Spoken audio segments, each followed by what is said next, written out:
The Supreme Court of Appeal in Bloemfontein has dismissed former President Jacob Zuma's medical parole appeal today. Former President Zuma and the Department of Correctional Services challenged the High Court order which declared his release on medical parole irrational, unlawful and unconstitutional.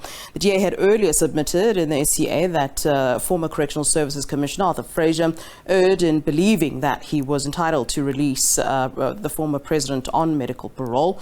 In June last year, Zuma was handed a 15-month prison sentence by the Constitutional Court after he defied its order to continue appearing before the State Capture Commission. Earlier, Justice Tati Makgoba handed down that judgment. Let's now get some legal perspective then on these developments. We're now joined via Zoom by legal analyst Elton Hart. Mr. Hart, it's always a pleasure to see you. Thank you very much for joining us here on SABC News. Afternoon, Flo, and afternoon to the viewers. Let's start here. The appeal court, of course, now ruling that former President Jacob Zuma had not lawfully completed then his sentence and must return to jail. How would this play out practically and legally, actually? Is it a case of just, a rearrest and back to jail? Talk to us about how this would then happen. Now, obviously, here's the problem here. Because now we're talking about a double jeopardy. Because now, when he was committed to medical parole, it's still a form of sentence. So you are still under correctional supervision, which is governed by the Correctional Services Act. So technically, he was serving sentence. Because he could not leave his homestead just willy-nilly. He still had to get permission. So that was a form of sentence. So now, for the court to say, listen, he must serve out the sentence, that's not correct. It cannot stand. So for me, it's now he has served his sentence. Although the court has now confirmed that the commissioner, in exercising a discretion from the act, was wrong and irrational. You cannot punish the applicant or the appellant in that case for the actions of the commissioner. And that's how it stands. So for me, President Zuma is not going to serve the remainder of the 12 months in jail. It cannot happen.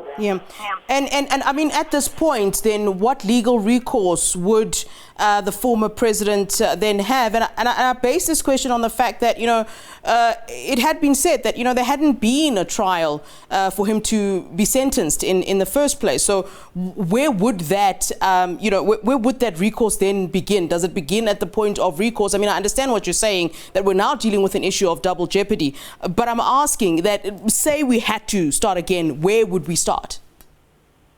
Obviously, the person is brought before court for contempt of court. Obviously, he must be afforded an opportunity also to say, listen, I did not defy a court order, and actually give an opportunity, because that speaks to the audi alteram partem rule, that you have to hear both sides of the story. Now, in this case, he was just like sentenced to the 15 months. But be as it may, for me, the point that the court has now found that the commissioner erred in granting medical parole is now moot. It's just a point of law, and it's now to give clarity to say, listen, a commissioner cannot do that if the medical advisory board said it's negative for this person to be granted bail. It just gives us legal certainty. But to now say, listen, let's go back, and I think the president or the former president, if he would go and appeal this decision, it's just going to be a waste of money. He's not going to jail it. Like, he can leave it, but if he says, I don't want this criminal record against me or this record against me, then he can appeal the decision. But he then needs to show to the court that one of his constitutional rights has been infringed and not looked at and not probably given a chance to actually state his case. So indeed, he has then practically then served his sentence. As you say, even though he was at his home, he was still indeed technically an inmate. So then at this point, when we're talking about double jeopardy, what would then the legal representatives of the former president then put to the court? And how does it play out when we are dealing with an issue of double jeopardy?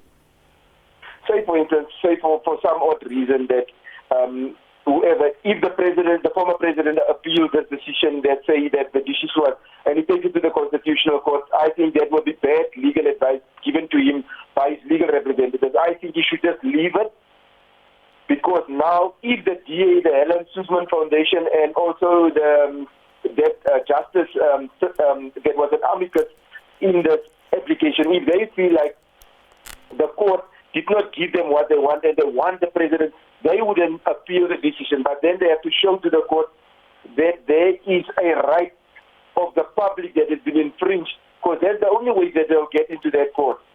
If they don't show that, then they won't get access to that court and appeal that decision, because then you must show that some constitutional issue is raised by your appeal. But I think if the former president is raising an appeal now to the Constitutional Court, I think that would be bad legal advice from his advisor. All right. I wish we had more time, Mr. Hart. Always a pleasure to see you, and hopefully we'll chat soon about other legal matters. Elton Hart, legal analyst, they're speaking to us on the back of the Supreme Court of Appeal. In fact, dismissing former President Jacob Zuma's medical parole appeal today.